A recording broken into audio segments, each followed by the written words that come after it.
Kamala Harris takes two different positions, opposite positions on an issue, and delivers them out to two different voter blocks. Welcome to Doug in Exile. I'm Doug TeNapoli. You found this channel. Hey, look what we found out in the wild. Someone has ordered a Doug in Exile mug. That's Martin Gale. He's a 30-year, he's been a nurse for 30 years and a veteran. And you can join him and get some great merch down in the store. Let's watch Kamala Harris getting thrown under the bus by CNN. This hour finds Kamala Harris is targeting crucial battleground voters with vastly different messages on Gaza and Israel. Gaza and Israel, you know, taking two different sides of a war. Pick a lane, lady. This ad is running in Michigan, which has the largest Arab population in America. What has happened in Gaza over the past 9 months is devastating.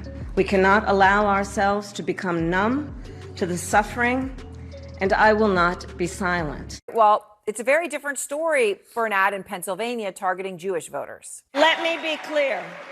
I will always stand up for Israel's right to defend itself, and I will always ensure Israel has the ability to defend itself, because the people of Israel must never again face the horror that a terrorist organization called Hamas caused on October 7.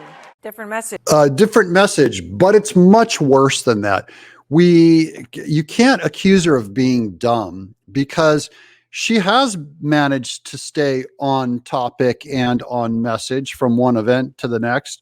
Here she is saying the exact same words in the exact same way, one day apart on the campaign trail. Anybody here already voted? Oh my goodness, that's great. Thank you. Thank you. So here's Politico. Rashida Tlaib declines to endorse Harris. She's a Democrat member of the squad, and even there, running from her failure of a campaign. Andrew Kaczynski is out front now. So, Andrew, those obviously do sound starkly different, to say the least. Tell me more about what you found. Yeah, that's right. And this really illustrates the sort of fine line that the Harris campaign is trying to walk here in the closing weeks, closing days of this campaign on the issue of Israel. Here you have two entirely different constituencies, and they are getting two entirely different messages. That's not walking a fine line to get entirely different messages. There's a word for that, liar, duplicitous, talking out of both sides of your face. If you are a Jewish person in Pennsylvania, you saw that ad that you're getting. You are getting that ad that talks about how strong she is in Israel. If you're a Muslim voter in Michigan, you are getting that ad talking about how she won't be silent on the issue of Gaza. But which side does she really believe? We have no idea. You have no idea. She does yes fracking, no fracking. You have no idea on any issue what she actually believes. And that's what Americans are voting against. Now, what's really interesting here is that ad that we just played, the one that's going to Jewish voters in Pennsylvania. Now, it sort of sounds like those two clips of her talking about Israel are together, but they actually cut part of it out. Take a listen to what they cut. What has happened in Gaza over the past 10 months is devastating. President Biden and I are working to end this war such that Israel is secure, the hostages are released, the suffering in Gaza ends, and the Palestinian people can realize their right to dignity, security, freedom, and self-determination. So they actually sliced the part out for the Jews. They edited out the part where she made a pro-Palestinian statement. That's a lie. That's a pure, clear lie that she is telling to Jewish voters in Pennsylvania. They cut out that portion of the ad where they talked about Gaza from her DNC speech. Those two parts were together. They sliced them. They cut that part out. Now, look, she's also getting hammered a lot on this issue by Republicans. We talked just a couple days ago about how those robocalls were airing in Wisconsin that are made to sound like they're in support of Jill Stein, talking about her position on Gaza, saying that they're highlighting her pro-Israel position, and they're sort of trying to siphon those votes away from her. So this is a really delicate issue for her. Not delicate. She's lying. She actually did robocalls to Jill Stein voters who's pro-Israel, saying that she is pro-Israel, so vote for Kamala Harris. That message needs to get out to the Jews in Pennsylvania, but they don't want you to vote based on any position, based on any kind of truth. It certainly is. I mean, the Palestinian people can realize their right to dignity, security, freedom, and self-determination are being cut out.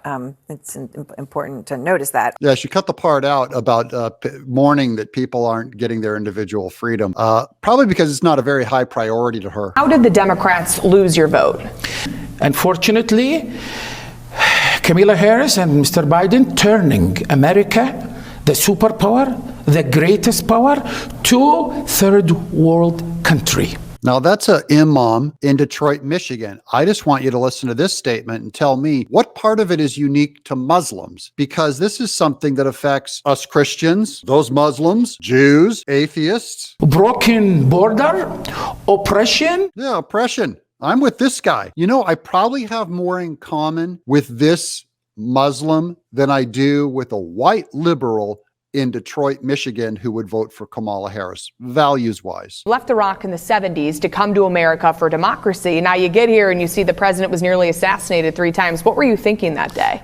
I never seen a president of United States was 3 times facing assassination and attempted 3 times in 3 months. Where are we? Are we in America?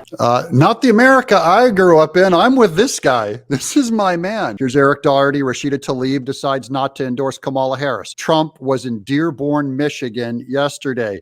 He's endorsed by mayor of Muslim majority of Hamtramck, Michigan. The proof is undeniable. She has big issues among Democratic base of Arab voters. This current administration has failed miserably in all aspects of humanity. It is imperative that the Republican Party recognizes the contributions of Arab Americans. No longer will we tolerate the narrative of fake news that seeks to demonize our people.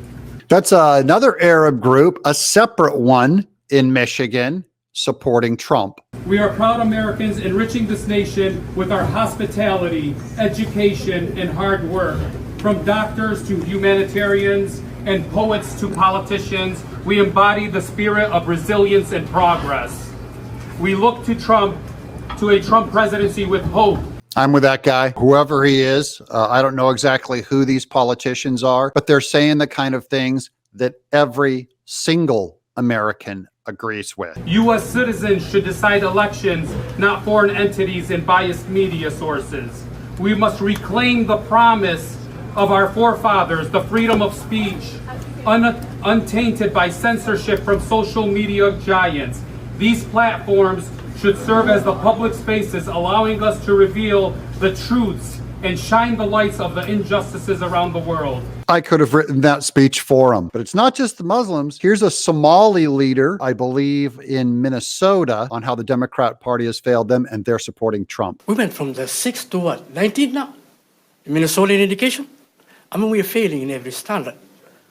8th graders, 60% cannot do math at grade level. These are our kids. We talk about economic conditions here. Our conditions is horrible. We can't afford anything as working class and middle class people. We love our brothers and sisters who are Democrats, but you left us. And because the left left us, join the right, vote for Trump, 2024. The Somalis didn't leave the left. The left left them. The left is also left working class people, black men, Hispanics, Arab Americans. I'm Doug in exile.